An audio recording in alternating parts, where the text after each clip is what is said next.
This story takes place around the summer through the winter of 2013 to 2014. I don't remember the exact dates, unfortunately, or else I could have further proven that I encountered something at this location. I haven't posted it now before because I only recently found this website and don't really visit it this often. I decided to share this story though because it does fall under the category of personal encounters. As I previously mentioned in another thread, I have a strange companion that's been following me around. It's a black cat that seems to change height and sometimes even color that I can only see out of the corner of my eye. I named him Gabriel at a young age, and I often communicate with him without knowing it, though often I can sense him. I won't go into huge detail here since I already did it elsewhere. As someone said there, he seems to be my spiritual friend. However, this particular story isn't completely about him, though as always, he is involved.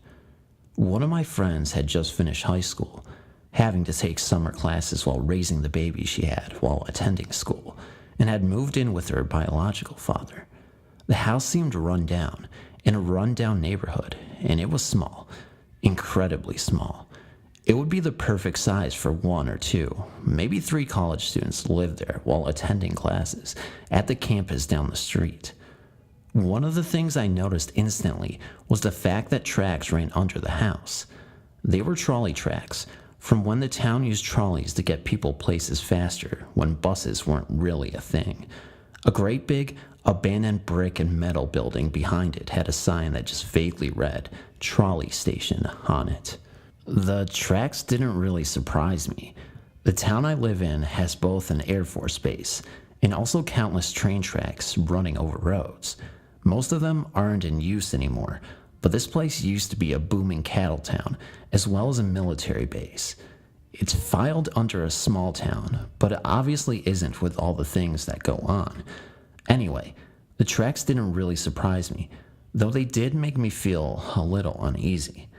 I suppose it's perfectly reasonable to believe that things could have happened on the job, accidents on the tracks, or even inside, that could have cost people their lives, but I brushed it off at first. That was until I went inside. The living room wasn't bad, it just felt cramped. The kitchen had an uneasy feeling, but I refused to go into the basement. Gabriel kept standing in front of the door any time that I walked by, as if challenging something down there.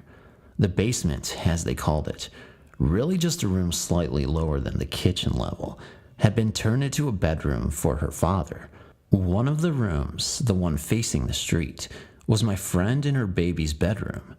The last bedroom, which was down the tiny hallway, had a window facing the trolley station, full of things that couldn't be stored elsewhere around the house, and I hated that room. I found in that room scratches along all the walls, and one day I decided to use a comparison. I held my hand up close to them and found that they were just wider than my hand, probably a man's hand that had caused these dark furrows on the wall. The wall was covered in a thick layer of paint, which made me wonder how long it would take someone to actually carve such deep scratches into the wall with their fingernails alone. They were definitely in the correct places to be the fingers of a human hand, and there were 3 sets on the walls, one of each except for the one closest to the window, as if this person didn't want to get close to it. Each of the sets had 2 marks, one for both hands, and they were just within my reach if I had lifted both arms. Often in this room, I would see something flash past the window, someone running past the blinds. As I looked though, I realized that whoever or whatever it was had appeared to be running, and there was nothing but a track overgrown with cactus plants. No one in their right mind would run through a patch of those, and even if they had, they would have at least been slowed by the sheer density of the plants. As I looked out the window, I saw the old trolley building, and it looked like a group of about 4 men were gathered around one window, staring out at me. I never looked up all the way to meet their eyes. Gabriel went running out of the room as fast as possible, and I followed. Then there was my friend's room. It was small, cramped like the rest of the house. But she was a completely goth Wiccan. That doesn't mean she worships the devil, by the way. She wanted us to paint the room gray. She also had us add black and red splatters and handprints all over the room. That didn't really creep me out. I thought it would be a nice touch to a haunted house, and my friend just loves this kind of thing.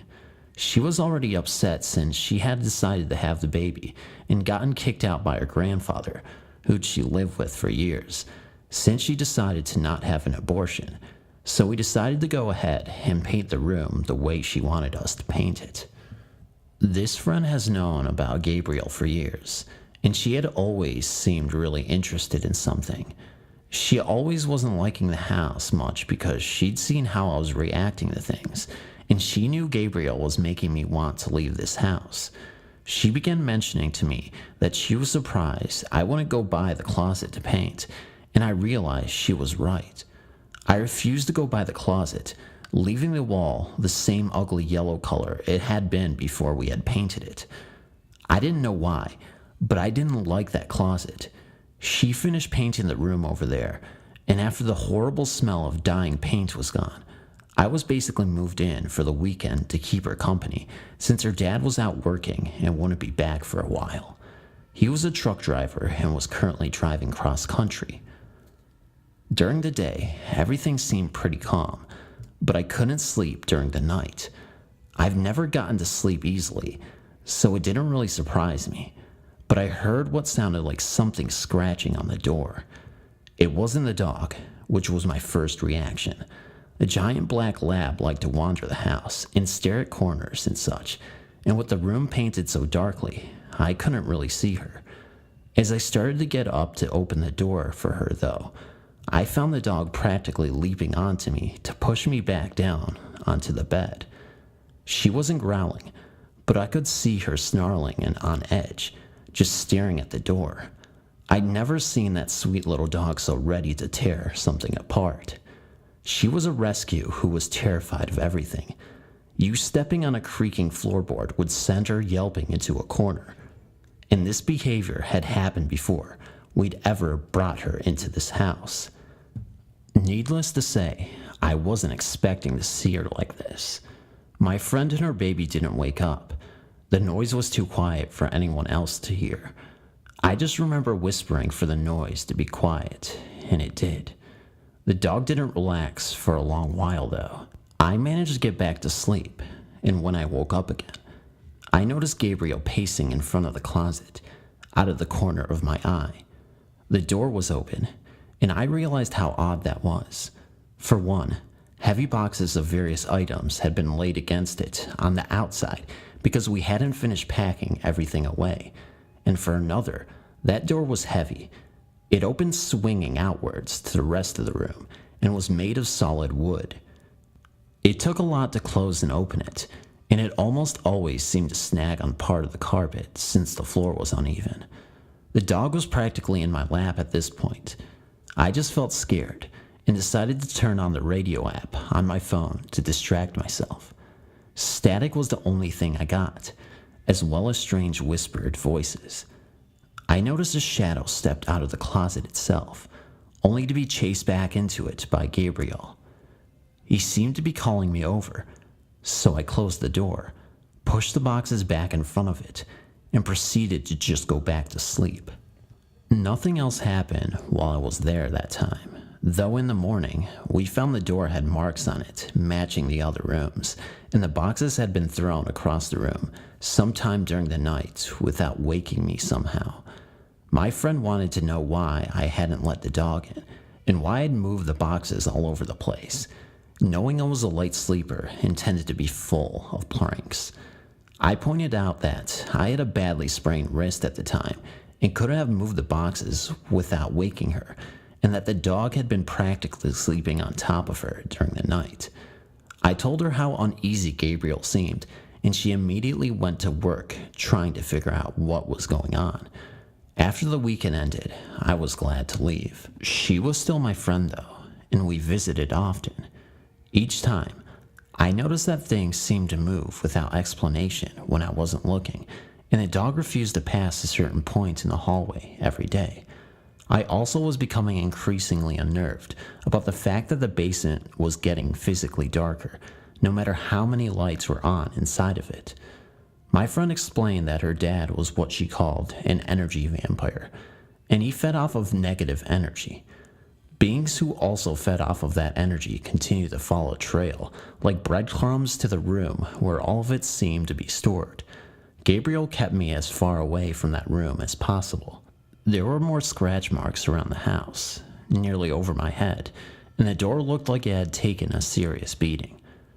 I wasn't scared to hang around the closet and even go inside it anymore. All of those negative beings had seemed to migrate to the other room and were content to stay there. I even got up the nerve to visit the other room, where the window faced the trolley station.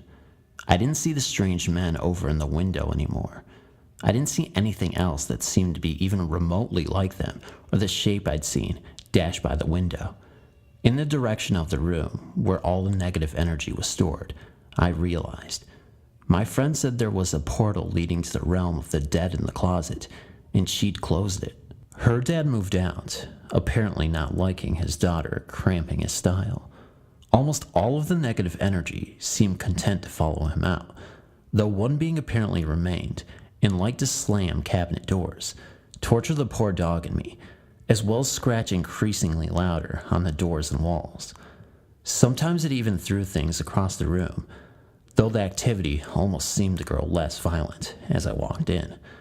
My friend could only assume it was because it was afraid of Gabriel or something. With this apparent portal closed, my friend moved out of the house with her fiancé, taking the dog and her baby with her. Everything was moved out of the house, and I was glad to never see that place ever again. This story was told to me by my aunt and uncle who lived near Sung Chung Garden in Ipoh, and of course the eerie things that happened in their neighborhood. It happened a few years ago, and back then the locals were shocked with the news of a man getting shot multiple times in his very own car when he was refilling petrol. Having a tarnished reputation as a member of a triad group and a loan shark, the locals thought it was enemies avenging for his evil deeds. The investigation didn't progress much, and its case is closed at present. But the very car he died in was under his nephew and his name. Therefore, after his death, his nephew had the right to claim the car for his own personal use. Coincidentally, his nephew stays right opposite of my uncle and aunt's house. Both of them and my cousins are dog lovers, so they have a few dogs. The night when the nephew drove home the car, which was at midnight, the dogs were disturbed by a presence, and all of them howled. Not only their dogs, but almost all the dogs in the neighborhood. My aunt was alarmed, and she expressed her concern to her husband, telling him the unusual behavior of the dogs. However, my uncle brushed it off by telling her it might be any female dog having a period, causing high mating desire among the males. She was not sure about his reply and went off to bed. The howling lasted till the wee hours, and they had trouble sleeping. The very next morning, my aunt went over to the opposite, and they talked about how peculiar was the dog's behavior. Soon she found out about the car and how the previous owner died from gunshots. She was terrified by the news and related the matter to my uncle. Basically, nothing they could do. The next few nights, eerie things started to happen in the neighborhood. One, a teenage girl staying not far from the nephew's home, was talking on the phone with her friend when she heard a coarse male voice interrupted their conversation. The voice was very harsh and sounded pitiful, and she was scared and quickly ended the conversation.